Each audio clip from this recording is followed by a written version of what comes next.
kemarin, Pastor Suter Bapak Ibu, kalau yang naskah akademik kemarin, mohon maaf, ketika kita membuat sebuah landasan spiritualnya adalah landasan untuk core values, ya kan? Ya. Landasan spiritualnya untuk core values, artinya bahwa uh, baru akan dimunculkan di dalam itu adalah dimunculkan untuk core values-nya gitu loh. Ketika sudah landasan spiritual muncul, nah kemudian ini akan dijadikan landasan dasar untuk spiritual dalam dokumen kurikulum. Seperti itu. Nah, filosofis tentu saja akan berbeda filosofis yang naskah akademik dengan yang sekarang. Kalau filosofis yang kemarin kan filosofis tentang core values, bahwa nilai-nilai karakter secara filosofis itu memang benar adanya untuk dan baik adanya untuk dijadikan sebagai ruh dari pendidikan karakter. Tapi landasan filosofis kurikulum ini lebih tentang ya dari tokoh-tokoh pembelajaran, filosofi tokoh-tokoh pendidikan. Di sini ada di Sulawesi misalnya ada Sam Ratulangi, kemudian William Iskandar, karena mereka dalam sejarah mereka uh, dianggap sebagai pemerkarsa pendidikan pada masa-masa kepahlawanan dulu, dan itu dimasukkan di sini. Itu landasan filosofis. Nah, kemudian sosiologis, antropologis budaya. Nah, ini dia yang sudah ada di dalam naskah akademik kemarin kan tentu saja ada tentang apa budaya-budaya yang sudah kita kaji, yang sudah dimunculkan dalam naskah akademik. Nah, itu digunakan sebagai landasan sosiologis, antropologis, begitu, ya, dalam dokumen kurikulum ini. Nah, kemudian untuk landasan ipteks, kalau dalam naskah akademik, landasan ipteks itu memaknai pentingnya nilai-nilai core values untuk menangkal efek-efek tidak baik dari iptek, begitu. Ya, maka kemudian kenapa butuh nilai-nilai? Kenapa butuh core values? Hanya untuk naskah kurikulum ini ataupun dokumen kurikulum ini yang menjadi landasan ipteks adalah arahnya nanti kurikulum ini akan menjawab apa kaitan dengan iptek gitu. Kegiatan-kegiatan pembelajaran itu apa kaitan dengan iptek gitu. Nah, maka kemudian yang naskah akademik kaitan landasan iptek kemarin ini akan memperkuat ketika anak-anak kita belajar kaitan dengan media digital dilandasi dengan nilai-nilai karakter dan penggabungan itu akan menjadi landasan yang kuat anak ketika mempelajari iptek. Itu dua sisi yang berbeda ketika landasan iptek di naskah akademik dan landasan iptek yang ada di naskah kurikulum ini. Nah, psikologis, landasan psikologis itu tentang teori belajar. Ini suster, pastor, bapak ibu, sebenarnya kan banyak ini yang bisa kita kaji, ya. Pastor, suster, bapak ibu bisa dari internet, teori belajar, dan sebagainya. Teori belajar behavioristik, teori belajar konstruktivistik, nah ini semuanya ada. Nah, ini menjadi landasan psikologis. Ya, landasan psikologis. Nah, ini semua nanti, pastor, suster, bapak, ibu, landasan-landasan ini yang akan menentukan langkah-langkah selanjutnya. Kurikulum apa, desain kurikulum apa yang akan kita coba buat dari landasan-landasan ini. Ini jadi landasan kurikulum dokumen kurikulum ini tentu saja akan menjadi apa ya? Yang mendorong kita untuk membuat kurikulum dasarnya adalah ini, seperti itu. Filosofis Ki Hajar Dewantara, misalnya Engang Seng Tulodo segala macam. Nanti juga dalam desain kurikulum nanti juga akan seperti itu. Ketika guru mengajar di kelas juga nanti akan mendasari filosofi Ki Hajar Dewantara dan sebagainya. Nah, ketika nanti filosofinya tentang Dr. Sam Ratulangi gitu, itu ada nilai-nilai utama di sana. Dan itu ketika nanti membuat desain pembelajaran, nanti juga akan memasukkan atau memperdomani landasan filosofis, landasan sosiologis, iptek, psikologis dan sebagainya. Itu yang akan menjadi landasan-landasan kita dalam menentukan dan mendesain kurikulum kita seperti itu. Nah, sampai di sini Sutur, Bapak Ibu, Pastor, mungkin ada yang mau di-sharingkan dulu untuk yang bab 1 karena kita akan coba-coba untuk memahami bersama. Yang pasti intinya bahwa hal yang berbeda ketika naskah akademik dan dokumen kurikulum. Yang berarti bahwa dokumen kurikulum utamanya pada landasan kurikulum, ya. Ketika dalam landasan kurikulum ini tentu saja itu diambil dari naskah akademik, ya, beberapa dari naskah akademik. Karena itu muncul landasan-landasan yang sudah kita kaji variabel-variabelnya. Gitu. Silakan Pastor, setelah Bapak Ibu kita buka untuk bersharing bagian untuk yang pertama bab landasan kurikulum ini. Ya, terima kasih Pak Kris. Boleh tanya? Ya, silakan Bapak Ibu. Ya, mencermati isi landasan kurikulum tadi itu ada beberapa: spiritualitas, filosofi, sosiologi, antropologis, iptek, psikologis. Nah, apakah hanya ini? Apakah memang tidak perlu adanya landasan yuridis yang mungkin mendasari secara hukum untuk pembuatan naskah kurikulum ini? Itu saja kali Pak Kris yang mau saya tanyakan. Terima kasih. Baik, begini artinya untuk landasan kurikulum seperti yang disampaikan oleh Pak Heri bahwa kita no box. Kalaupun itu sebenarnya mau dimasukkan dalam landasan kurikulum itu adalah landasan yuridis juga saya kira tidak masalah, ya, karena akan semakin komplit.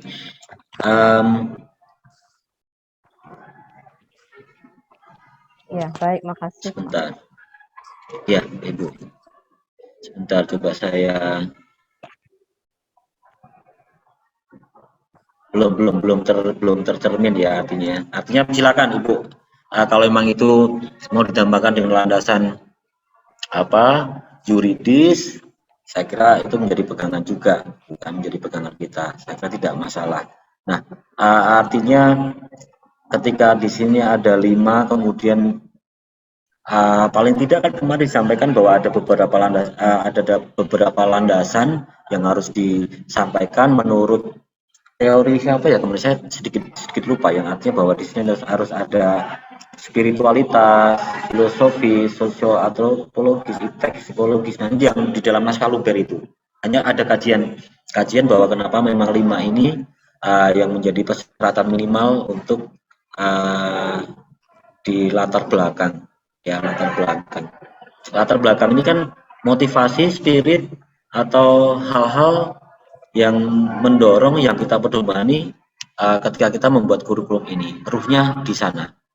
Nah, salah satu ketika kita katakan bahwa naskah akademik itu akan menjadi ruhnya dalam dokumen kurikulum, salah satunya adalah di sini.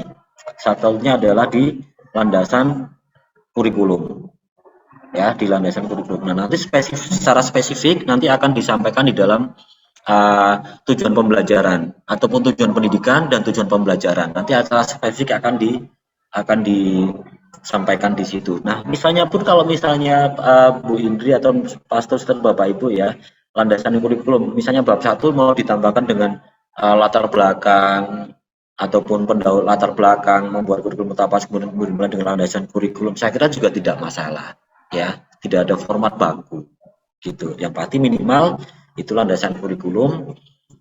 Itu saya lupa kemarin kenapa kemudian muncul 5, yang pasti itu ada kajian teorinya kemarin di naskah Luber kemarin gitu. Begitu Bu Indri? Ya, baik, terima kasih Pak. Monggo Pastor, seter Bapak Ibu kita telaah bersama. Atau mungkin ada pemahaman yang berbeda sehingga kita coba untuk cari jalan tengah. Karena kan di sini kita prinsipnya semua menjadi narasumber.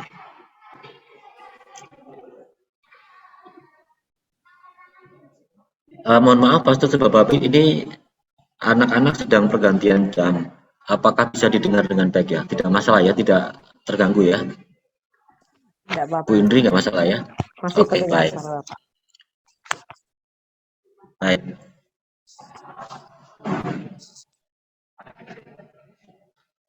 Mari, Suster, Bapak Ibu.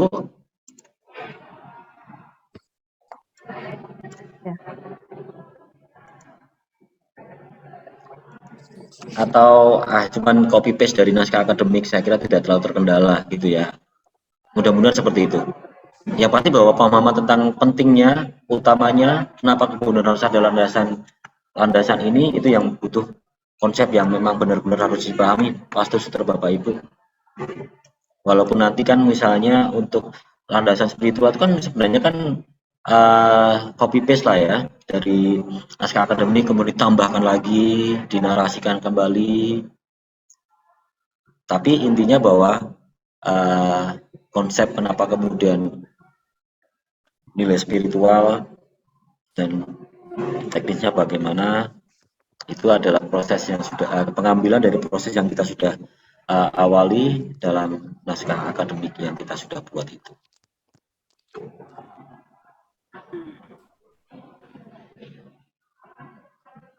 Monggo, Suster Bapak Ibu, Pastor, tidak terlalu ini ya, artinya yang penting konsepnya sudah pas. Nah, yang di sini yang IPTEX menyiapkan pembelajar menyongsong Indonesia Emas 2045. Nah, di sini dia. Artinya banyak teori dan kajian tentang Indonesia Emas itu, kemudian Revolusi 4.0, Society 5.0 itu banyak sekali kajian-kajian di buku dan juga di internet. Beberapa saat kemarin saya coba untuk mendalami tentang 4.0 itu apa, Society 5.0 itu seperti apa. Nah, di sini sambil kita coba menelaah, sambil kita coba cari referensi, kita juga saling coba berliterasi, Pastor Bapak Ibu. Indonesia Emas itu apa sih? Kan memang penting kalau Indonesia Emas 2045.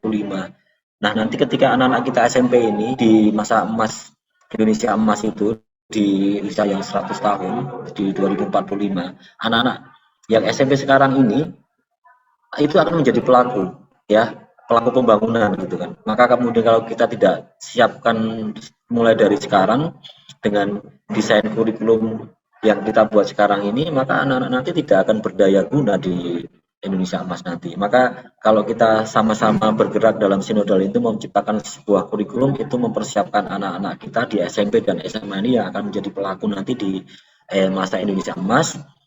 Nah, kita sudah melakukan hal yang ikut berkecimpung lah dalam mempersiapkan mereka di masa-masa ini untuk menyongsong Indonesia Emas itu. Baik, Pastor, Sister, Bapak Ibu, cukup ya. Baik, nah kemudian untuk yang bab ya, silakan. Ya, maaf ini tadi ada terdengar berkaitan dengan, maaf ya Bapak Ibu, Suster, Buder, mungkin saya banyak tanya berkaitan dengan spiritualitas itu. Kalau kita lihat ada beberapa dokumen gereja, apakah itu masih perlu dimasukkan ya, seperti instrumentaris laboris, lalu juga beberapa dokumen pausan itu, apakah masih perlu dimasukkan ataukah cukup kita batasi misalkan pada core value yayasan, core value sekolah, lalu keutamaan. Itu saja Bapak mungkin pertanyaan saya. Terima kasih Pak. Oke, baik Bu Indi. Nah, artinya kan seperti ini bahwa ketika di core values kemarin untuk yang naskah akademik yang namanya spiritual itu kan dipanjang banget ya. Nah, kalau memang itu menjadi sebenarnya ya kembali pada kebutuhan sekolah kita masing-masing. Ketika sebuah nota pastoral, baik keuskupan ataupun gereja, itu menjadi benar-benar nilai yang dispiritualkan, itu bisa dimasukkan di sini. Hanya kemudian kalau kemarin dalam pengkajian dan penggalian kan tentunya prosesnya panjang, itu ada pakai GE, nah itu. Nah kemudian ya kalaupun bisa dimasukkan di sini, saya kira juga hal yang baik. Hanya kemudian poin-poinnya jangan lupa nanti dibuat catatan kaki atau citation ataupun disitasikan begitu. Jadi ketika itu dimasukkan, wah ini spiritualnya bagus banget ini tentang latar belakang pendirian sekolah Katolik di Pangkal Pinang. Nah dimasukkan saja, itu menjadi nilai spiritual yang kuat. Hanya untuk lebih efektif kan tentu saja tidak mungkin nanti 5 halaman kaitan dengan itu saja, dibuat yang poin-poin penting, jangan lupa dibuat citasi ataupun catatan-catatan kaki itu. Begitu. Ya, baik Bapak, makasih. Baik, Bu Indri.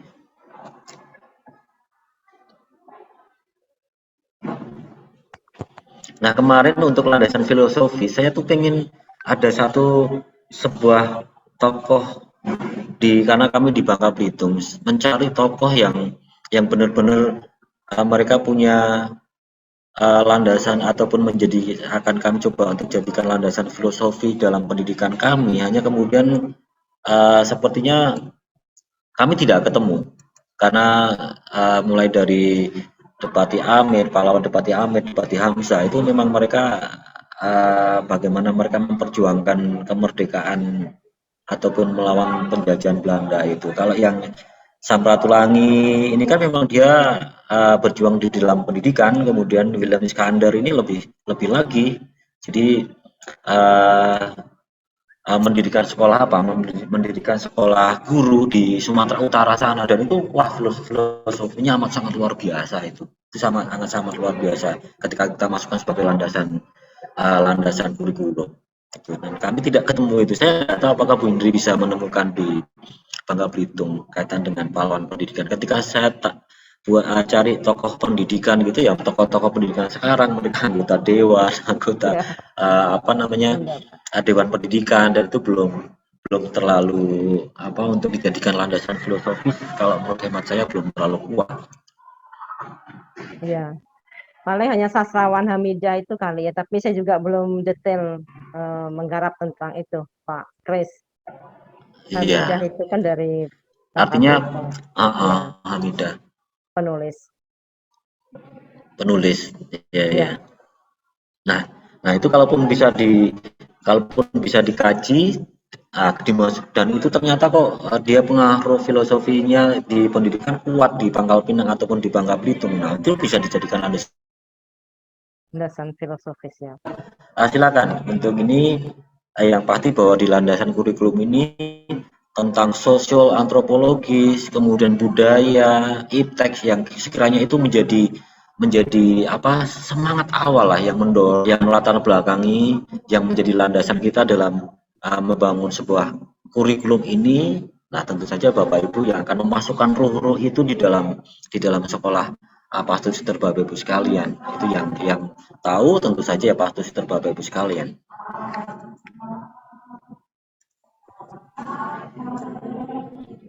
Nah, sosiologis antropologis ini yang Sumatera Utara luar biasa sekali. Banyak nilai-nilai budaya, nilai-nilai nilai-nilai kemanusiaan tentang studi tentang manusia ini luar biasa sekali. Banyak sekali nilai landasan yang bisa diambil dari sini. Oh iya, Pak Kris, kalau Pak Kris boleh Yes, bertanya lagi, boleh bertanya. silakan silakan Bu. Ya, ya maaf ini tidak begitu jelas suaranya, saya nggak tahu dari di belakang-belakang banyak suara. Nah, Pak, berkaitan dengan sosiologis antropologis. Oh ya, oke. Berkaitan dengan sosiologis antropologis ini, Gimana Bu Indri? ya, Mohon maaf, ini ya, saya lagi ada ini, saya ya, nggak sebentar apa-apa. ini saya minta matiin untuk lagi. Iya,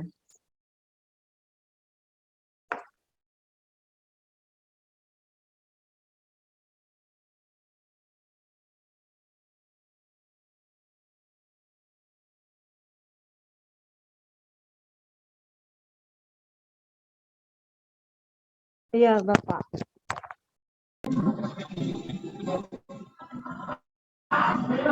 Iya, Bapak. Mohon maaf Bu Indri, ini pergantian jam Nggak apa-apa. pasang musik otomatis itu. Nah, saya minta untuk kecilkan. Gimana Ibu? Iya. Mohon Nah, maaf. berkaitan dengan sosiologis antropologis ini begini. Juga mungkin sekalian pertanyaan ketika kami membuat naskah akademis itu kan ini kan ada budaya setempat, budaya yang diangkat. Tapi kalau misalkan kita lihat bahwa di sekolah kita itu kan sebenarnya tidak hanya satu suku atau dua suku, tapi ada beberapa suku yang cukup dominan. Ya, seperti yang di sekolah kami itu ada suku etnis Tionghoa, ada Melayu mungkin sedikit, tetapi dari suku Batak, Jawa itu cukup lumayan. Nah, apakah itu sih bisa juga diangkat, Pak? Apakah ini hanya terbatas pada budaya budaya apa apa sekitar kita atau mungkin bisa juga diangkat berkaitan dengan dari suku Batak ada filosofinya, dari suku Jawa ada filosofinya, lalu itu bisa diangkat sebagai landasan sosiologis antropologis. atau hanya khusus pada suku Melayu saja yang kita coba angkat atau suku Tionghoa yang coba kita angkat? Mungkin bisa kita masukkan Pak untuk kami Pak. Terima kasih. Baik Bu Indri, kalau boleh saya sampaikan bahwa prinsipnya kan kita berkebinekaan global. Jadi tidak mewakili satu suku yang dominan atau kemudian karena kan memang dalam hal ini yang pasti ya mewakili semua. Kalaupun kemudian di situ ada orang-orang Jawa yang tinggal di sana, yang ada di dalam komunitas sekolah, kalau memang mau diangkat, saya kira tidak masalah. Yang pasti jangan sampai kemudian di situ tidak ada orang Jawa kok, yang diangkat adalah budaya Jawa. Nah, itu pasti akan berbeda. Itu kan sama halnya dengan ketika kita membuat sebuah kajian budaya, mengangkat nilai-nilai budaya, tapi budaya-budaya Korea gitu kan. Itu samanya dengan itu kalau kita maknai secara luas. Kalau memang di situ ada Melayu, ada Tionghoa, ada orang Batak, Jawa, ada Jawa. orang Batak, dan itu benar-benar ada yang menghidupi di sana, saya kira tidak terlalu masalah gitu kan. Yang pasti ini bukan melalui kajian gitu kan, bukan hanya kemauan dari beberapa orang saja gitu, tentu saja melalui kajian. Kemarin kan saya berpikir juga Bu, saya sangat Iya, respect dan bangga dengan banyaknya nilai-nilai budaya dari rekan-rekan kita yang ada di Sumatera Utara, di Batak sana gitu kan. Hanya ketika saya coba, wah ini bagus sekali, saya mau coba masukkan dalam landasan sosio antropologi gitu kan. Hanya kemudian di sini tidak terlalu muncul budaya itu, tidak terlalu dihidupi dalam komunitas sekolah kami. Memang ada beberapa warga dari Sumatera Utara atau Batak, rekan-rekan dari Batak. Hanya mereka tidak terlalu muncul budaya itu. Jadi kami juga, wah ini sepertinya juga tidak terlalu mendasar ketika kemudian saya harus angkat menjadi nilai-nilai budaya sosioantropologi seperti itu. Mungkin oh kurang lebih ya, seperti itu Bu Indri. oh ya baik. Ya, Kalau tapi memang menurut saya, kalau memang budaya, ya kalau memang budaya Jawa di situ unggah-ungguh, ada beberapa beberapa istilah tradisi. budaya Jawa baik dalam itu benar-benar itu muncul di sana dan itu menjadi budaya baik di situ dan itu dihidupi, saya kira tidak masalah juga gitu Oh kan. ya, oh ya, baik baik. Terima kasih Pak Kris. Baik baik Ibu, sama-sama. Mari Suster Bapak Ibu.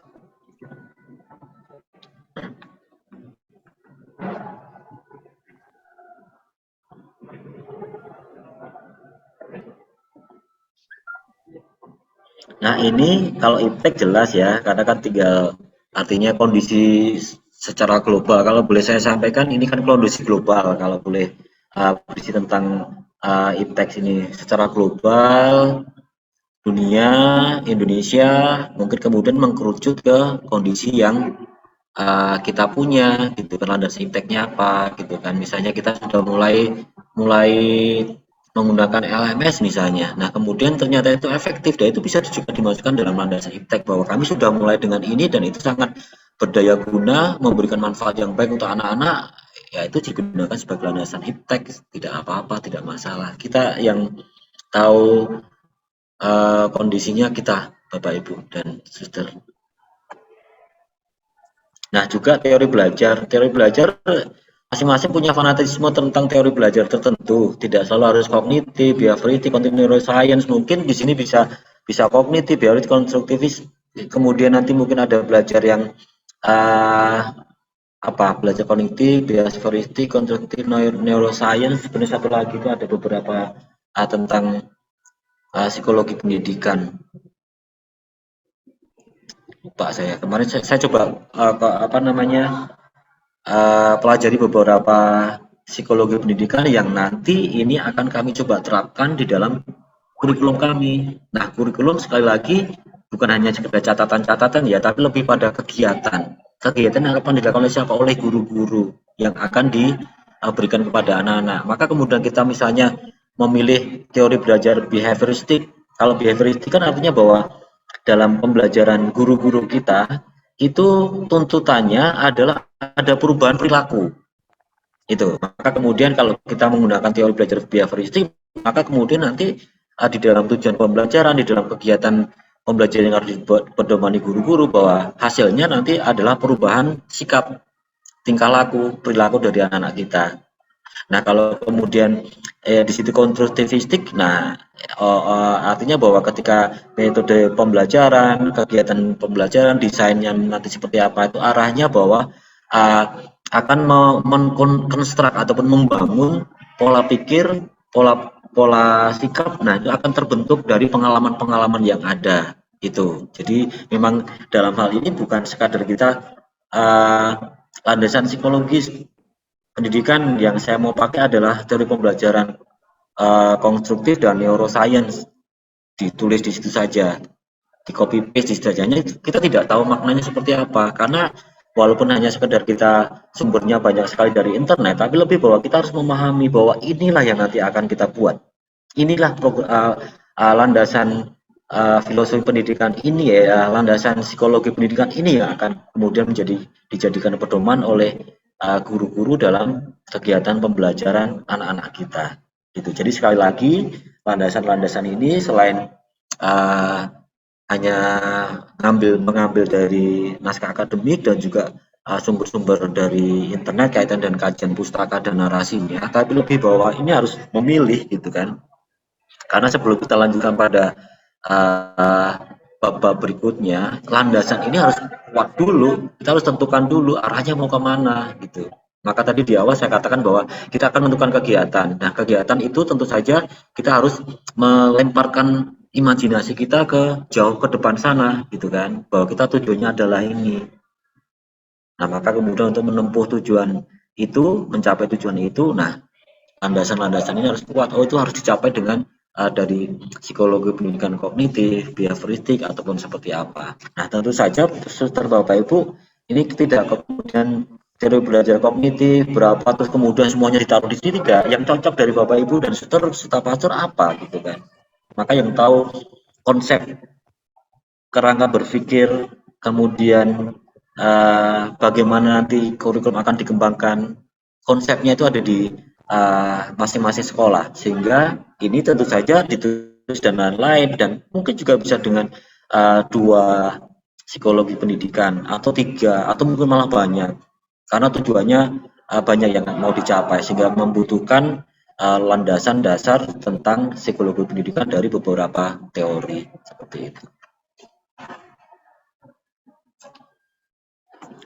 Untuk semua ini pastor suster Bapak Ibu, untuk semua landasan ya, untuk semua landasan itu benar-benar harus dimaknai. Ini akan memberikan ruh, ini akan memberikan apa dasar, ini akan memberikan pondasi awal baik dari filosofis, baik dari spiritual, itu memang itu yang akan menggerakkan kurikulum ini. Jadi bukan hanya semata-mata mengambil dari naskah akademik, kajian-kajian filosofinya tokoh-tokoh filosofi siapa, tinggal hanya main contoh saja, tapi yang benar-benar oh ini yang pas sekali dengan filosofi pendidikan yang akan coba kita kembangkan di sekolah ini, seperti itu. Jadi sekali lagi ya ini harus dengan kajian-kajian, diskusi-diskusi dan juga proses yang lumayan menyita pemikiran kita untuk menentukan landasan-landasan ini. Ini penting sekali, Sister Bapak Ibu. Begitu? Rumusan misi sekolah ya, Bapak, Ibu, Sister, Pastor, kita coba lanjutkan ya. Nah, untuk rumusan misi sekolah, nah ini yang terjadi dalam sekolah kami Pastor, Sister, Bapak, Ibu. Jadi sementara ini kan saya nggak tahu untuk sekolah yang lain dulu pasti atau mungkin dari apa Pak Simarmata, karena di yayasan kami apakah berlaku ataupun terjadi di yang lainnya tidak, saya juga tidak terlalu paham. Yang pasti bahwa kami hanya copy paste dari yayasan dan nama yayasan diganti dengan apa? Diganti dengan nama sekolahan saja gitu kan. Maka untuk rumusan visi dan misi saya sampaikan bahwa saya saatnya untuk kami mengaku dosa, bertobat bahwa kami harus merumuskan visi dan misi lagi. Nah, saya berpikir bahwa kami beruntung ketika kami harus mulai memprosesi yang namanya naskah akademik, karena memang itu benar-benar yang akan kita hidupi dalam kurikulum ini.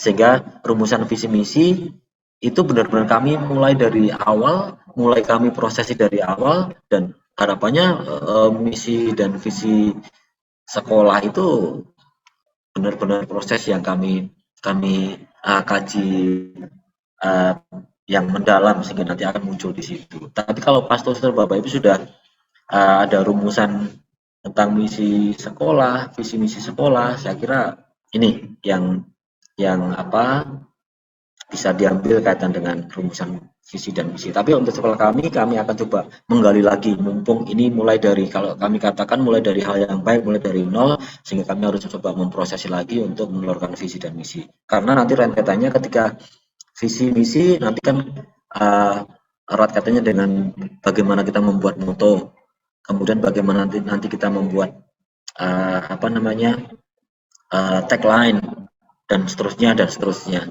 yang menjadi resonans untuk kita mencapai visi menggunakan misi yang kita tentukan.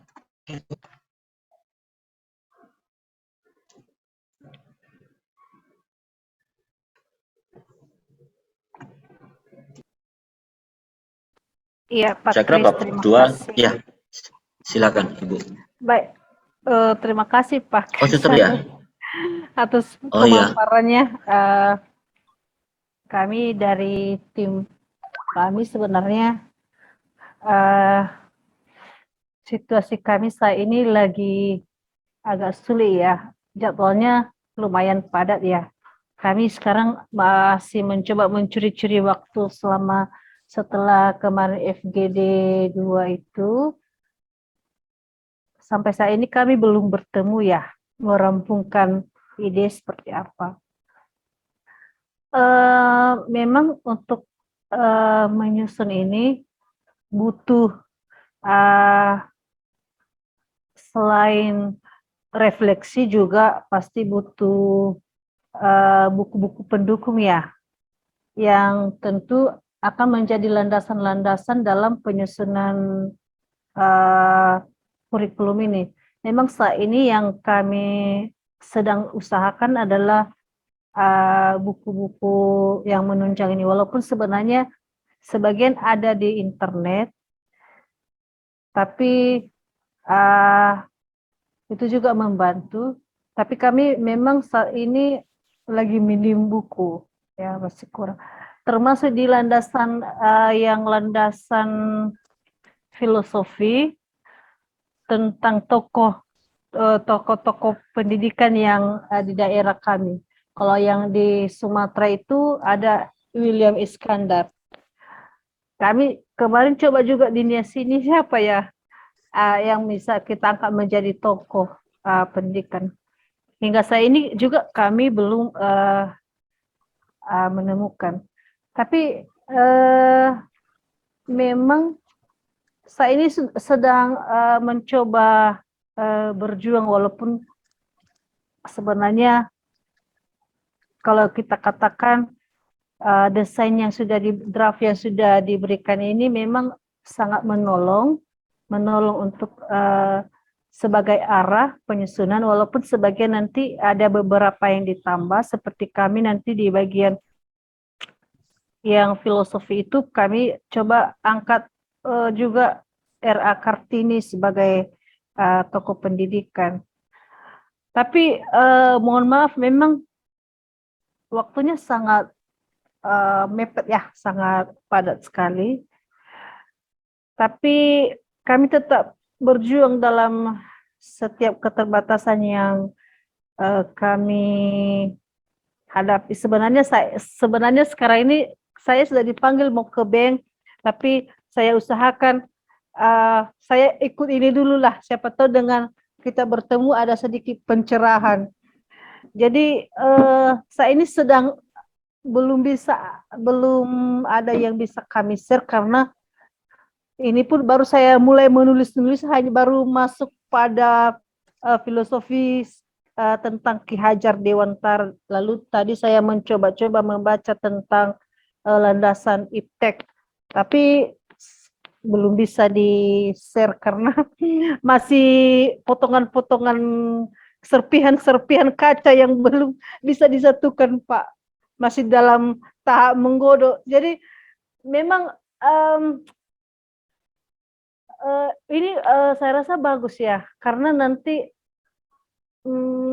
kita akan diarahkan dalam sebuah implementasi nilai. Jadi nanti kita akan unggul dalam basis nilai, di situ basis nilai. Memang setelah juga saya baca-baca draft,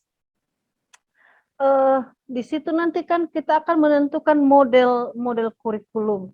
Kemarin kami coba bersharing model kurikulum seperti apa. Tapi walaupun kemarin dikatakan narasumber bahwa ini namanya nanti struktur teladan ya, struktur teladan. Memang saya masih menjadi refleksi, memang betul, karena ini kan nanti kurikulum dikatakan di situ struktur teladan. Tapi kemarin waktu pada awal dijelaskan juga bahwa nanti yang outputnya kita itu kan outputnya bahwa profil pelajar Pancasila, tapi juga ditekankan di situ proyeknya 20%. Seperti apa di Godok? Memang sekarang lagi menjadi bahan kajian-kajian kami di sini ya, Bapak Kris. Mungkin kami nanti baru bisa masuk ke yang sekarang kami coba ini hanya sampai nanti pada landasan dulu, kemudian rumus. Tapi ini baru digodok. Mungkin untuk model kurikulumnya nanti belum bisa kami tentukan seperti, karena itu kan harus bersama dengan Dewan Guru dan berdasarkan kajian nanti yang akan kami temukan, sehingga apakah model kurikulum kami itu lebih mengarah kepada siswa yang berbasis IT atau siswa yang berbasis nanti budaya lokal, atau seperti apa, masih dalam tahap menguji. Jadi sekali lagi memang waktunya sangat singkat ya. Kemarin saya juga lagi bertemu dalam FGD bersama teman-teman. Jadi pagi ini kami baru berbicara dengan tim kami di sekolah ini, baru bertemu. Karena jadi waktunya sangat padat. Jadi diberikan waktu, mungkin nanti dalam pertemuan kita yang kedua kami bisa mencoba men-share apa yang sudah akan kami mulai sekarang. Begitu Pak Kris, mohon maaf. Ya. Baik, terima kasih Suster. Jadi saya kira terima kasih ya sharingnya Suster. Memang sama, artinya masing-masing dari kita juga kendalanya juga sama lah. Sampai di mana tentu saja juga bervariasi. Pengalaman dari yang kami juga kemarin, kami FGD-nya diundur dari hari Kamis, kemudian dirubah jadi hari Sabtu. Nah, ketika hari Sabtu, Minggu kan kami tidak bisa ketemu. Ketemu hari Senin, ke Senin pun kami baru coba tim itu pun pulang sekolah ya 1 jam 2 jam untuk pemahaman konsep bersama kaitan dengan kurikulum yang kerangka yang baru disampaikan oleh narasumber ini. Nah, kemudian malamnya kami juga paralel lah bersama-sama di dalam satu Drive, Google Sheet lah ya, Google Sheet. Kemudian kami coba untuk saling memasukkan di sana beberapa landasan gitu kan, dan sudah sampai pada beberapa landasan, hanya memang sama artinya Sister bahwa terkendala di beberapa hal itulah. Tapi yang pasti bahwa yang selalu saya sampaikan bahwa sampai dimanapun prosesnya, yang pasti setiap proses itu benar-benar kita harus maknai benar-benar gitu. Sebagai misal ketika kita sampai pada landasan kurikulum, nah konsep utama tentang landasan kurikulum itu seperti apa, nah itu yang benar-benar kita harus coba maknai bersama.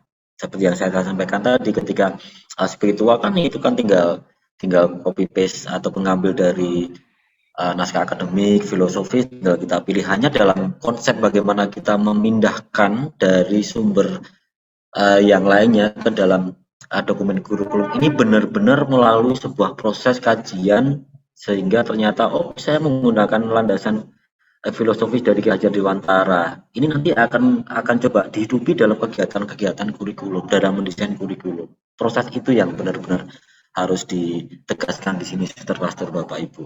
Jadi yang pasti itulah yang menurut saya sih dimaknai pemahaman konsep tentang landasan-landasan proses-proses yang harus dihidupi ataupun diproses dalam penyusunan kurikulum ini. Nah, nanti landasan memang jadi hal yang sangat penting, landasan yang sangat penting karena ini yang akan menjadi patokan kita nanti setiap kegiatan, nanti patokannya akan di sini.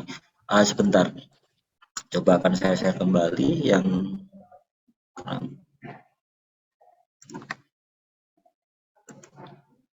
nah ini. Jadi kalau boleh secara singkat, secara sederhana, jadi untuk langkah-langkah pengembangan kurikulum yang pertama kan analisis kebutuhan tadi sudah saya sampaikan. Kemudian di sini filosofi program pendidikan, baru masuk ke model kurikulum. Nah, model kurikulum itu tentunya filosofi program pendidikan artinya yang landasan-landasan itu tadi suster ya, Bapak Ibu Pastor. Menentukan landasan filosofi spiritual lah yang akan menjadikan landasan dalam penyusunan. Kemudian menentukan model kurikulum. Nah, dalam menentukan model kurikulum itu pendekatan yang digunakan kalau menurut saya sih pendekatan elektik itu maksudnya dia selektif dan terkoordinasi. Maksudnya di sini tentu saja butuh diskusi dari landasan-landasan ini, dari landasan-landasan yang kita buat dalam landasan kurikulum tadi itu kita jadikan dasar untuk menentukan model kurikulum apa yang sesuai dengan yang kita mau dari landasan-landasan yang kita buat tadi ya, selektif dan terkoordinasi. Mungkin ada lima di dalam modul itu ada 5 model kurikulum dengan beragam jenis pada masing-masing model. Kita ambil contoh di situ ada humanistic curriculum, integrated curriculum, student centered curriculum, problem centered curriculum, grassroots model curriculum. Nah, ini untuk menentukan ini kan tentu saja kajiannya dari awal landasan tadi. Oh, ternyata saya maunya pakai yang filosofi Ki Hajar Dewantara. Kemudian psikologi pendidikannya menggunakan siapa. Kemudian landasan filosofi yang cocok adalah saya menentukannya menggunakan humanistic curriculum karena dalam humanistic curriculum itu ujung-ujungnya arahnya adalah perubahan sikap dan karakter siswa misalnya. Nah, itu Bapak Ibu pastor dan suster sendiri yang bisa menentukan itu, mulai dari penyesuaian pendasaran tentang landasan kurikulum. Oh, di sini problem centered kurikulum misalnya, karena di dalam landasan kurikulum itu kami menggunakan landasan yang ini sehingga yang cocok adalah problem centered kurikulum atau grassroots kurikulum ya. Grassroots itu artinya bahwa semua kurikulum itu muncul dari bawah gitu. Dan banyak lagi pastor Bapak Ibu. Ini yang saya dapatkan dari modul.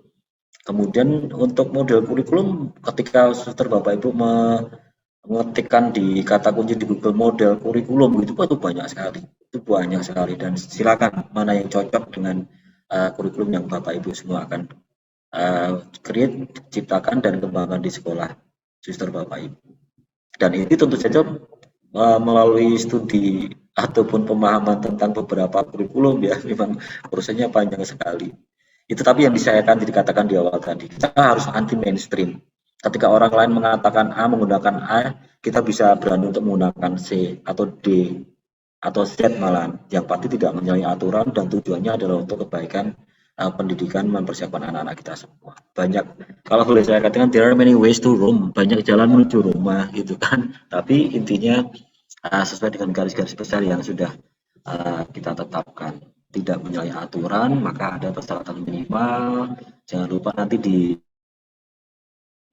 landasan kurikulum benar yang dikatakan Bu Indri, di situ ada yuridis dimasukkan situ juga, saya kira tidak masalah. Nah, program tujuan dan hasil belajar. Nanti setelah kita model kurikulum, kita tentukan program tujuannya. Tujuan dan hasil pengetahuan, keterampilan, dan sikap yang harus dimiliki siswa ketika mereka lulus. SKL ya, dimensi penilaian, dimensi hasilnya apa, bagaimana kita harus menilai.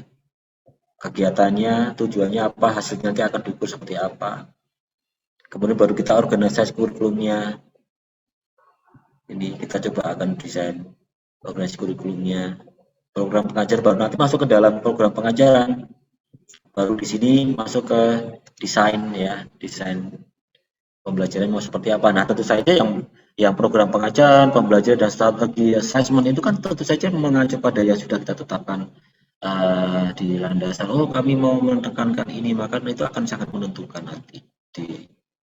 Jadi bukannya sekedar mengambil nyomot dari sana, nyomot dari sini, benar-benar memang harus kita ilhami benar-benar dari awal itu. Desain modul blended learning. Nah, kaitan dengan blended learning ini kan sebenarnya ada banyak pemahaman. Blended learning itu yang di blend itu apakah metodenya, metode yang dicampur apakah metodenya, metode online dan tatap muka, atau materinya, atau waktunya, sinkronus, asinkronus, ya. Alatnya misalnya yang di blended ada jenisnya, medianya campur atau media konvensional dengan media yang digital. Nah, itu sebenarnya makna tentang arti tentang blended learning itu banyak sekali. Hanya kemudian kita sebenarnya terkungkung ketika blended learning itu diartikan sebagai perpaduan antara pembelajaran online dan pembelajaran tatap muka yang latah terjadikan seperti itu. Padahal makna dari blended learning itu bisa banyak sekali. Yang dicampur itu apanya seperti itu. Yang di blend itu apa, yang dihibridkan itu apa gitu. Itu Pastor, Sister, Bapak Ibu. Jadi langkahnya kurang lebih seperti itulah. Mari silakan kita saling memberikan penubuhan, Pastor, Sister, Bapak Ibu.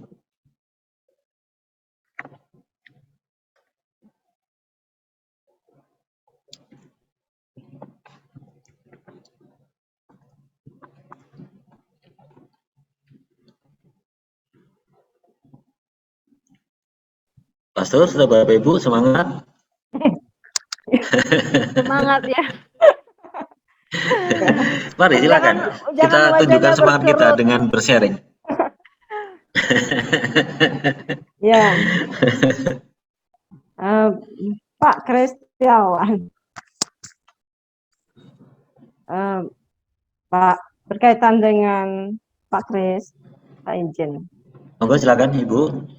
Ya, tertarik dengan apa yang disampaikan Pak Kris berkaitan dengan bab 2 tadi, visi misi.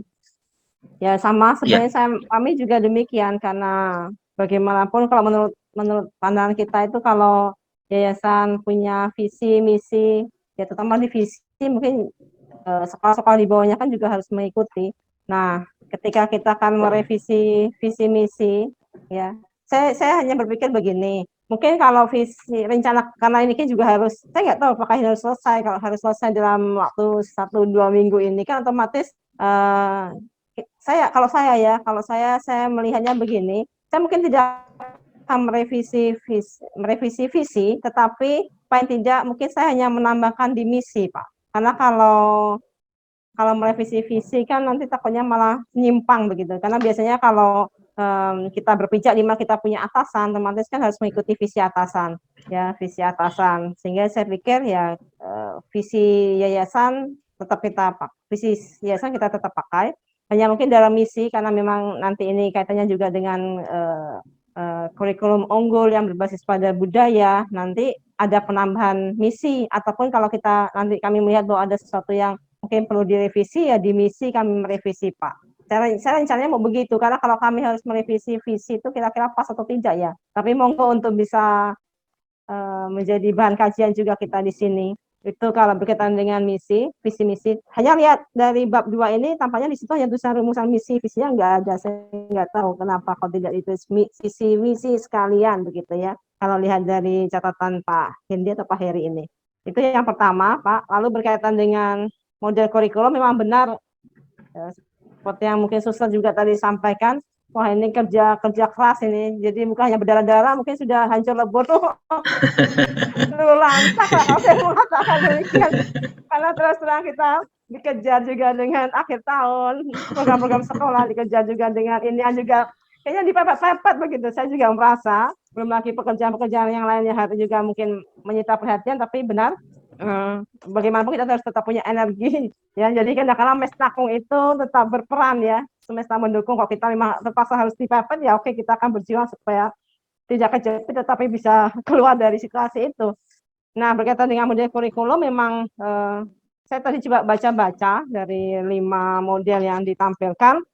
Tampaknya memang tidak bisa langsung menentukan satu model karena tampak juga harus lihat dari struktur pelajaran ya. Kembali saya nggak tahu apakah ini nanti kurikulumnya kita buat cukup satu, yang satu ini mencakup seluruhnya untuk ke depan, karena kan kita juga punya kurikulum yang berbasis pada pengetahuan dan sebagainya yang kita punya KTSP. Tapi kalau itu mau di blended, ya kalau mau di blended berarti kan kita harus memikirkan bahwa ada hal-hal yang memang ada karakteristik mata pelajaran yang mungkin bisa yang sesuai dengan kurikulum yang ada. Lalu kita coba lihat, kita sandingkan dengan kurikulum yang rencana kita akan buat ini dengan berbasis budaya. Salah satu apakah harus di blended ya? Kalau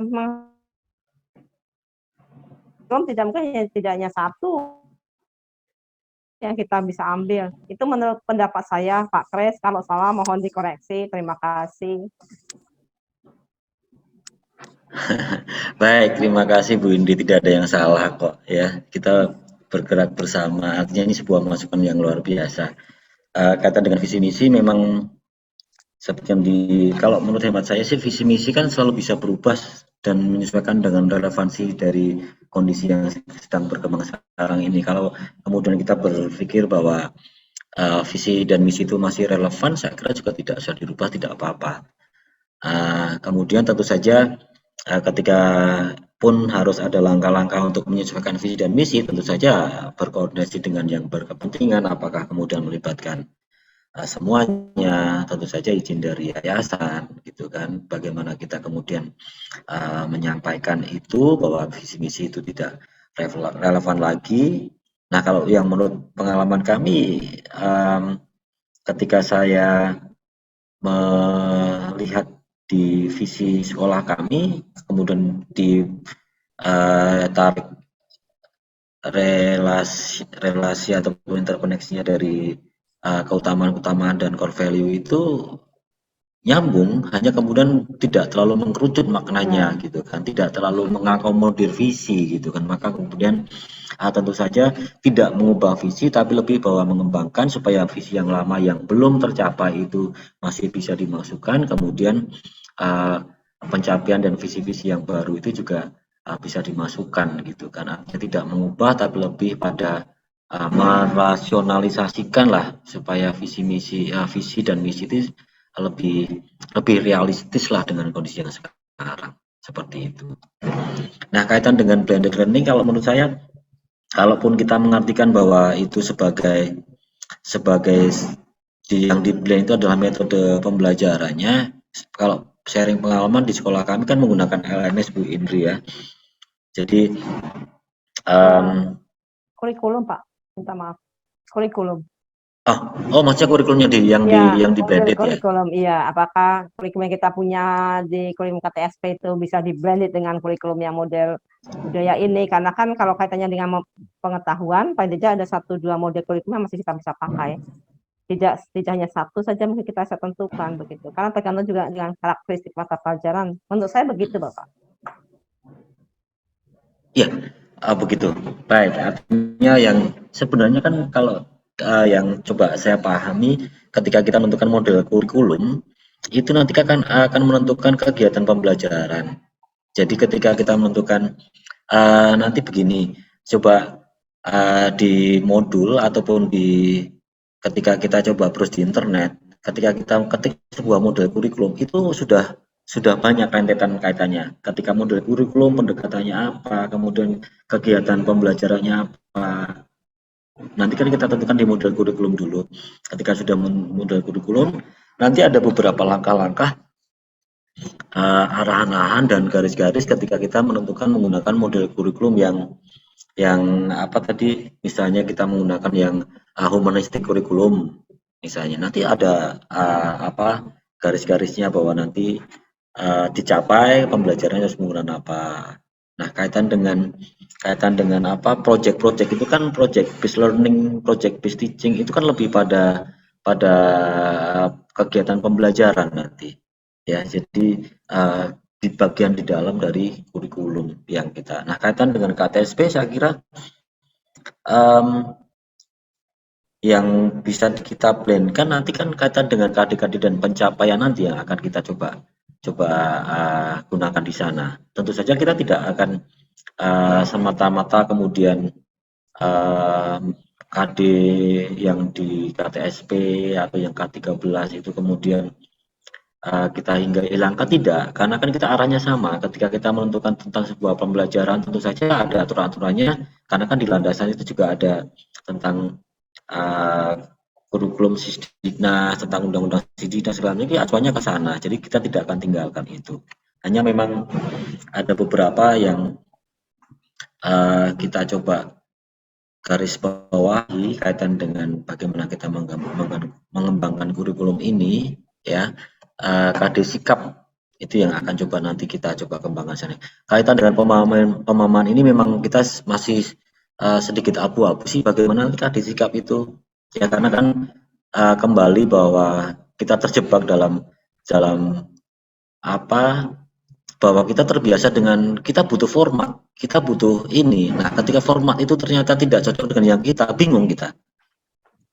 Dan justru ketika pun kemudian kita diberikan format, itu malah akan membuat kita menjadi tidak merdeka, tidak bisa dengan leluasa mendesain kurikulum kita sendiri.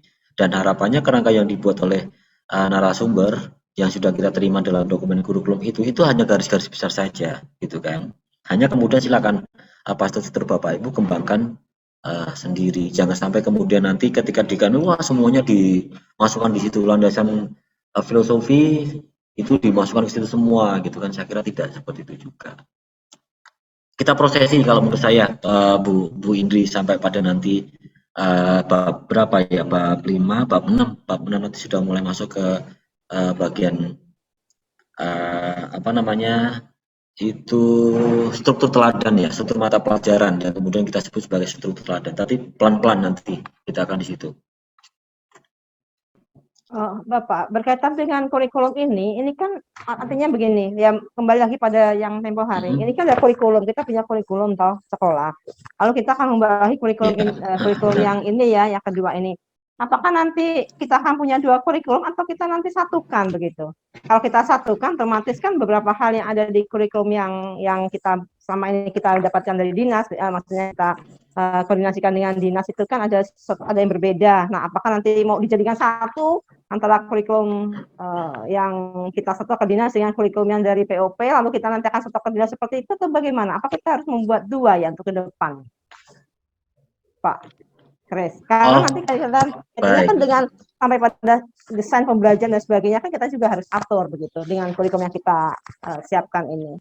Makasih Pak Kris. Ya. Oke, baik. Artinya dalam pemahamannya bahwa nanti ada kurikulum POP dan kemudian ada kurikulum dari dinas kementerian gitu ya. Kalau menurut pemahaman saya kita hanya membuat yang K13 inilah ya. Nah, kalau menurut saya tidak, Bu. Kita hanya membuat satu kurikulum ini. Ya, kita hanya membuat satu kurikulum ini. Hanya memang proses pembuatan kurikulum kita ini kan akan berlangsung selama beberapa periode gitu kan. Nah, sementara ini kita sedang membuat sebuah gerakan bersama untuk reformasi pendidikan kita dari program sekolah penggerak, kemudian program organisasi penggerak dan guru penggerak gitu kan, untuk mengkreat sebuah kurikulum. Maka kemudian nanti kurikulum kita ini, kalaupun kita yakini bahwa ini akan menjadi kurikulum yang pas untuk kita, ya kita jalani. Kemudian nanti kalau akreditasi gimana? Itulah artinya bahwa kemarin selalu disampaikan bahwa jangan sampai kita dalam menentukan kurikulum itu pertama copy paste, kedua hanya memberikan lipstick tentang kurikulum kita hanya untuk pemenuhan akreditasi. Nah, tentu saja jaminan ataupun kata-kata yang prinsip-prinsip yang disampaikan oleh narasumber bahwa ini akan sesuai dengan aturan dari pemerintah, tidak akan sesuai dengan aturan pemerintah.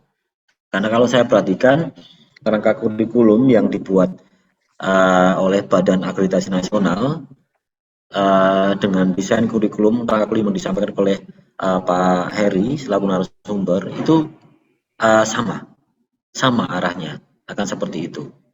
Hanya bedanya ketika kita yang akreditasi untuk badan akreditasi itu beberapa persyaratan itu mulai dari analisis konteks ya, langsung ke materi-materi pelajaran-pelajaran gitulah. Tapi yang kita itu mulai dari menggali naskah akademik itu bedanya. Maka kita bilang sebagai itu adalah yang unggul. Tapi untuk menepis kekhawatiran kita ya pasti nanti tidak akan menyalahi aturan begitu. Ya, baik. Mungkin itu Bu Makasih, Indri Pak. yang bisa baik. Ada mungkin Pak, selamat silakan Pak Simar Mata, ada yang mau meneguhkan, menambahkan silakan. Terima kasih Bapak Ibu, kita yang meriang dan tidak yang maju dan kurang semangat nih. Jadi saya hanya coba mendengar saja. Yang 2 hari ini saya lagi meriang, lagi demam-demam gitu. Jadi sehubungan dengan tadi pertanyaan Bu Indri, dan saya juga pernah dengar apa yang disampaikan Pak Heri, bahwa kurikulum ini belum tentu selesai nanti untuk tahun ajaran baru. Nah, kalau begitu kita pakai kurikulum yang mana? Kita pakai kurikulum yang mana kira-kira itu? Itu saja mungkin Pak Heri. Baik, Pak Simar Mata, kita pakai kurikulum yang mana gitu ya? Nah, ini juga menjadi artinya begini. Kalau menurut prinsip saya bahwa kurikulum ini saya merasa bahwa ini cocok untuk ketika saya harus kembangkan di sekolah, begitu. Maka saya segera mungkin sampai di level manapun ini akan akan segera saya selesaikan dan akan coba saya terapkan karena ini adalah menurut saya unggul dan juga memberikan daya jual dan banyak hal-hal yang baik lah bahwa ini adalah hal positif yang pas untuk menurut kami lakukan ya akan sesegera mungkin ini akan kami terapkan kan seperti itu hanya memang tidak bisa dalam waktu 1 tahun 2 tahun 3 tahun dalam waktu 1 bulan 2 bulan tapi lebih bahwa ini akan saya proses dan ini akan saya coba segera terapkan seperti itu. Pertama memang prinsipnya kurikulum ini kan segera disampaikan atau segera dibuat dan dilaksanakan ketika di 1 tahun ini kan yang kelas 7 itu belum ada intervensi. Iya. Kelas 7 itu belum ada intervensi. Maka kemudian nanti pada middle line itu baru intervensi diadakan gitu. Nah, yang ketiga, nanti tahun ketiga baru itu end line-nya. Ketika sudah 2 tahun diterapkan kaitan dengan program organisasi penggerak ini, di tahun ketiga itu baru diambil sampelnya untuk yang end line-nya. Nah, kalau mohon maaf saya juga belum terlalu yakin konsepnya seperti apa, tapi yang saya pahami bahwa nanti setelah 3 tahun diambil baseline-nya belum ada intervensi, kemudian di middle line diterapkan intervensi menggunakan kurikulum ini, kemudian di ketiga tahun kedua diintervensi dengan kurikulum ini, diambil sampelnya sampai end line, maka kemudian baru nanti akan dievaluasi, dianalisa. Oh, seperti apa sih? Maka kemudian nanti dari program-program guru penggerak, sekolah penggerak, kemudian program sasi penggerak itu kemudian masih prosesnya panjang untuk apakah kemudian mau dibuat kurikulum yang seperti apa. Tapi di luar konteks itu dalam gerakan kita bersama yang sudah diyakinkan oleh Bruder, Mas Heri, Mas Hendy bahwa kita sekolah utamanya sekolah Katolik harus mempunyai daya beda. Nah, ini saya katakan bahwa kurikulum ini sangat memberikan saya sangat memberikan semangat, spirit yang luar biasa untuk kami coba.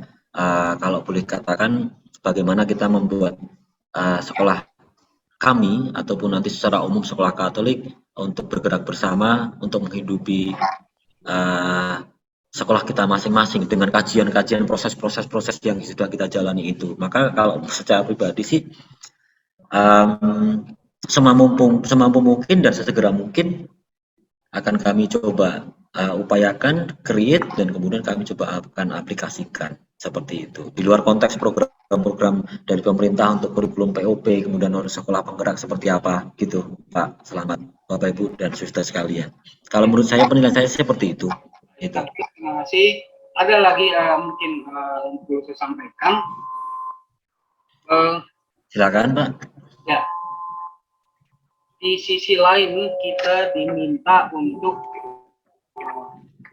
ngebut ya menyelesaikan kurikulum ini Itu kemudian kita tidak boleh lepas dari Dewan Guru atau Dewan Majelis Guru. Nah, masalahnya waktu yang bersamaan dengan KBM ini yang membuat kita memang sangat kendala sekali. Mungkin 1-2 kali kita ada pertemuan. Lalu yang kedua, Bapak Ibu guru kita mau jelaskan ini, mereka bingung. Kita sendiri yang sudah beberapa kali pertemuannya aja itu sebenarnya masih belum paham betul ya. Betul. Nah, kita mau menyampaikan guru-guru itu, mereka sebenarnya apa? Pengetahuan dasar mereka itu belum ada.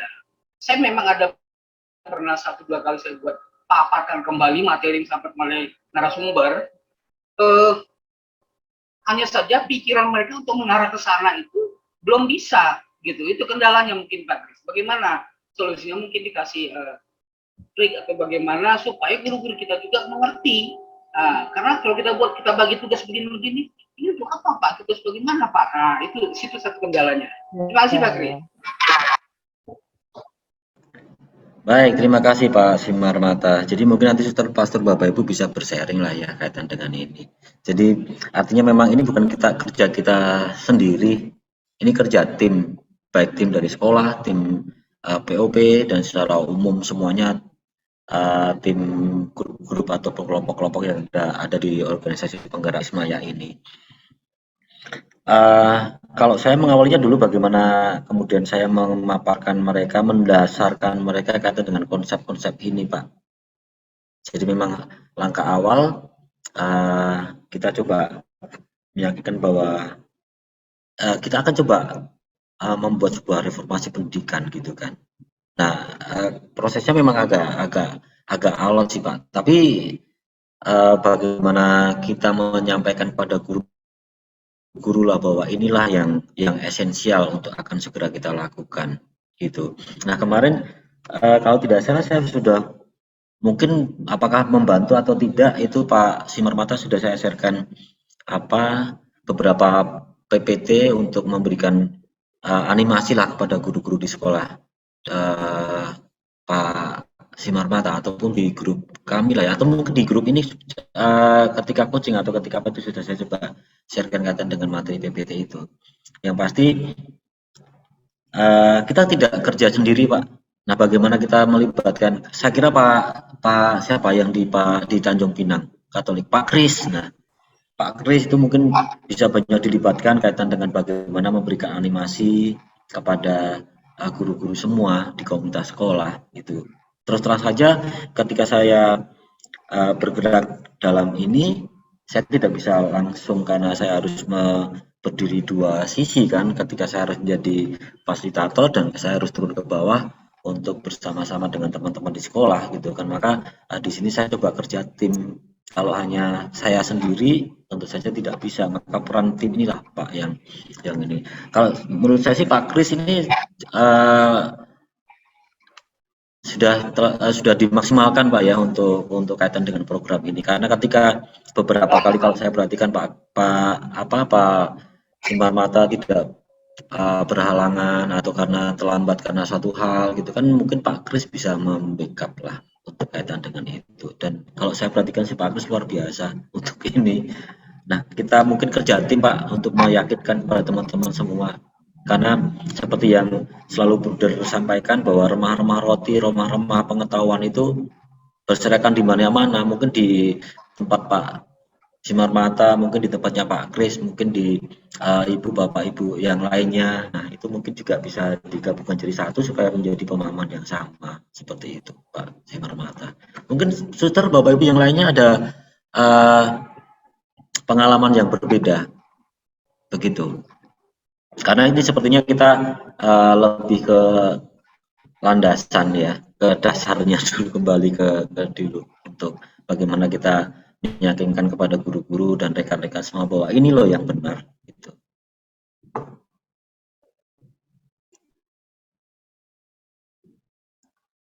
Mungkin itu Pak Simarmata. Tetap diprosesi kalau menurut saya, tetap kita prosesi, kita tapaki langkah-langkah kita, jangan lupa setiap tapakan proses kita benar-benar kita pahami, kita maknai benar-benar gitu kan.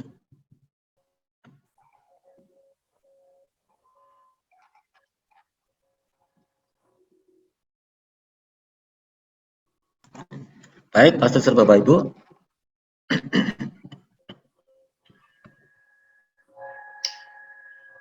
Pak Kris, Ya, Pak.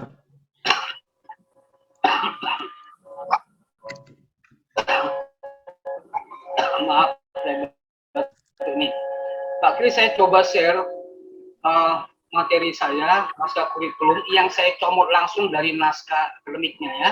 Mungkin kita Silakan, komentari Pak. mana Ya. salahnya, mungkin bisa belajar. Maaf.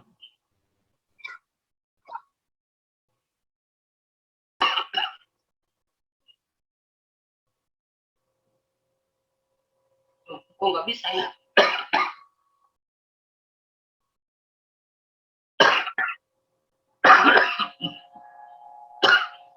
Minum dulu, Pak. Nggak bisa loh, Pak.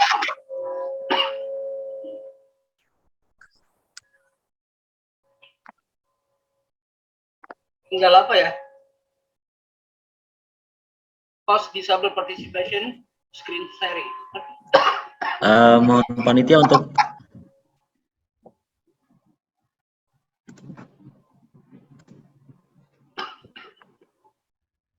Ya, masih di host kayaknya, Pak. Di hostnya mungkin mau buka dulu. di sebentar ini saya nggak bisa jadi co-host loh. Saya nggak Oh. bisa punya. Akses. Atau masih Coba Pak sebentar. tadi itu.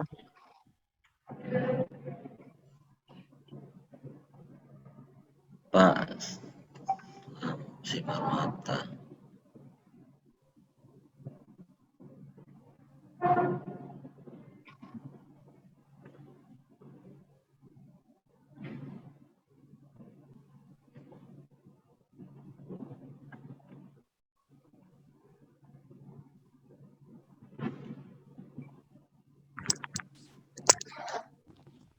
Sebentar, Pak.